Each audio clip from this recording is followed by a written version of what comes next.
पुण्यातल्या राजकारणाने अजून खालचा स्तर गाठलेला आहे. म्हणजे गेल्या 2-3 दिवसामधल्या तुम्ही PMCमधल्या घटना जर पाहिल्या तर तुम्हाला लक्षात येईल की प्रभागातल्या एखाद्या नगरसेवकाशी असलेल्या वैयक्तिक भांडणापोळी त्या वॉर्डाचा निधी शून्य करून टाकणं याचं उत्तम उदाहरण आत्ता घडलेलं आहे. 2 असे मतदारसंघ आहेत. म्हणजे एक म्हणजे 2D मधला म्हणजे हा बाणेरसूस वगैरे जो भाग आहे पाषाण हा भागातला जे बालवडकर आहेत नगरसेवक त्यांचा निधी हा शून्य करण्यात आला आहे. त्यांना काहीतरी 15 कोटीच्या जवळपासचा निधी होता. आणि दुसरं त्याच्याबरोबर असा दुसरा म्हणजे सुहास टिंगरे यांचा वॉर्ड 2 तर त्याच्यामधला जो निधी आहे नागपूरचा आणि हा वडगाव शहरी मतदारसंघातला भाग आहे फुले नगर वगैरे तर इथला निधी पण 12 कोटी होता काहीतरी तोही शून्य करण्यात आलेला आहे.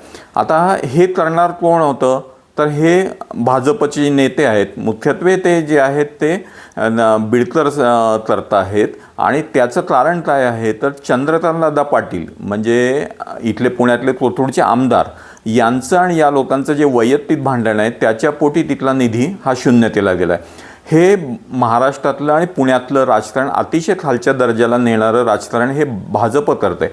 आता गंमत अशी पुण्यामध्ये अशी आहे की हा जो राष्ट्रवादी अजितदादा गट जो आहे ना हाच इथे विरोधी पक्ष गटनेतेपद सांभाळतो आणि त्याच वेळेस तो यांचा मित्रपक्ष आहे म्हणजे आघाडीमधला घटक पक्ष आहे. आता त्यांचं घटक पक्षांचे आपापसामधले जे वाद आहेत ना याच्या पोटी जनतेला वेठीस धरलं जात आहे. आता खरं काय आहे की नगरसेवक हा लोकप्रतिनिधी आहे. त्या लोकप्रतिनिधींनी जनतेच्या अपेक्षा पुऱ्या करणं अपेक्षित आहे. आणि त्याच वेळेस हा पुण्याचा जो विकास आहे हा समतोल विकास व्हायला पाहिजे. म्हणजे हा निधी जो आहे त्याचं निधीचं वाटप न्यायपूर्ण व्हायला पाहिजे. असं न होता मनमर्जीप्रमाणे या पद्धतीने एखाद्याचा निधी अडवण्याचा किंवा शून्य करण्याचा किंवा त्याला कमी करण्याचा हा पायंडा पाडला जातो. आणि हा पायंडा तसं म्हटलं तर 2007ला पण पूर्वी एकदा राष्ट्रवादी काँग्रेसने हे काँग्रेसच्या एका नगरसेवकाच्या बाबतीत केलेलं होतं. म्हणजे हे पूर्वी 2007ला झालेलं आहे परंतु आत्ता त्याचा सातत्याने वापर होताना दिसतोय. म्हणजे आपण बघितलं की दुसऱ्या पक्षातील आमदार खासदार या सगळ्यांना झुकवण्यासाठी ED CBIचा जसा वापर होतो ना तसाच निधीचा पण वापर होतो. म्हणजे मधल्या काळात तुम्ही अनेक आमदारांची विधानं ऐकली असतील ती आम्हाला निधी पुरेसा मिळत नाही म्हणून आम्ही पक्ष सोडतोय. म्हणजे या निधी हे जे आहे ना हे सुद्धा एका अर्थाने ज्या लोकप्रतिनिधींना झुकवण्याचं किंवा त्यांना पक्षामध्ये आणण्याचं दबावाचं तंत्र बनलेलं आहे. आणि हेच उदाहरण पुणे महानगरपालिकेमध्ये पण आत्ता दिसून येत आहे. त्यामुळे याचा दर्जा हा खालावत चाललेला हे आपल्याला पुणेकरांना निश्चितच लक्षात येईल. आता याचा परिणाम काय होणार आहे की काही भागामध्ये निधीचा दुष्काळ आणि काही भागामध्ये निधीचा सुकाळ. म्हणजे एखाद्या भाजपचा तिथला महत्त्वाचा आणि प्रभावशाली नेता असेल तर त्याच्या वॉर्डामध्ये अधिक निधी.